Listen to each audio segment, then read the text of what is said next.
Ученици од ЕМУЦ Колен Ехтенин ќе готват, а Црвениот крст Штип ќе разнесува социјални оброци на социјално загрозените семејства во селските средини во Штипската општина.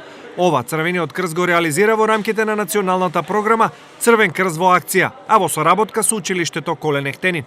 Бидејќи ученици од нашето училиште се носители на овој проект, и нашето училиште како општествено одговорна институција дава логистичка поддршка за успешно реализирање на овој проект. Конкретно денес започнуваме од едно населено место наречено колонија Ванчо Прке и продолжуваме со населените места. Таму има неколку населени места во кои што има по неколку куќи.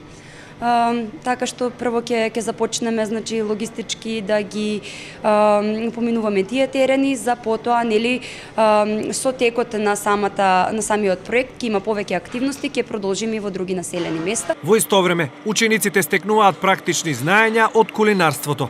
Тие со текот на работа на практичниот дел, тие стекнуваат нови виштини, нова обука кој што понатаму ќе служи во понатамошниот живот. Денеска учениците приготвија разновидни јадења за социјално загрозените лица. Како например леќа и граф. Исто така приготвуваме и сос кој ќе оди со тестенините. Приготвуваме исто така и супа. Активноста на Црвениот крст од Штип продолжува и во наредниот период со несмалено темпо. Целта социјално загрозените лица да имаат достоен живот е нивен императив.